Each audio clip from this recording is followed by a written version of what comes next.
Hello, আসসালামু আলাইকুম। সবাই কেমন আছেন? আমি আলহামদুলিল্লাহ ভালো আছি। আজকে আমি বাঙালির একটি জনপ্রিয় খাবার মুড়িঘন্ট নিয়ে আপনাদের মাঝে হাজির হয়েছি আবারও। তাহলে ভিডিওটি দেখতে থাকেন। ফার্স্টেই আমি মুগ ডাল নিয়েছি। ডালটাকে ভালোভাবে ভেজে নিয়ে আমি আধা ঘন্টা পানিতে ভিজিয়ে রেখেছি। ভেজে নেওয়ার ভিডিওটা স্কিপ হয়ে গেছে। তারপর আমি কাতল মাছের মাথা নিয়েছি। আপনারা চাইলে যে কোনো বড় মাছের মাথাই নিতে পারেন। আমি মাথাটাকে টুকরো টুকরো করে কেটে নিয়েছি। এরপর এগুলোকে আমি ভালোভাবে ভেজে নিয়েছি এই টুকরোগুলোকে। এই যে আমার মাছটা ভাজা হয়ে গেছে। আমি একটু মাছও নিয়েছিলাম সাথে। তারপর ফার্স্টেই আমি তেল দিয়ে দিলাম।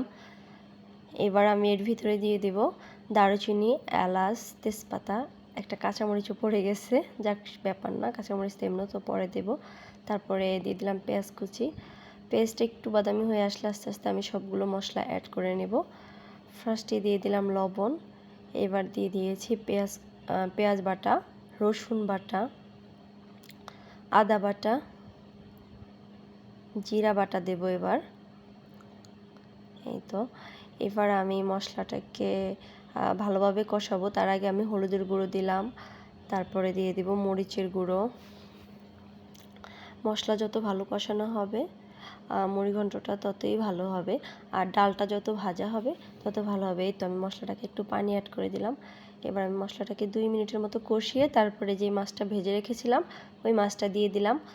এবার মাছটার সাথে আমি একটু পানি অ্যাড করে মাছটাকে 4 থেকে 5 মিনিট কষাবো।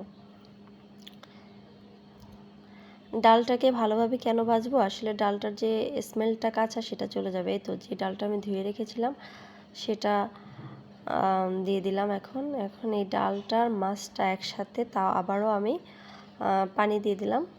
একটু 2 মিনিট কষিয়ে নিয়েছিলাম, তারপরে পানিটা অ্যাড করছি, গরম পানি অ্যাড করছি এটার সাথে। গরম পানিটা অ্যাড করলে ভালো হয়। এবার দিয়ে দিলাম কাঁচামরিচ। এই তো এবার ঢেকে দিলাম।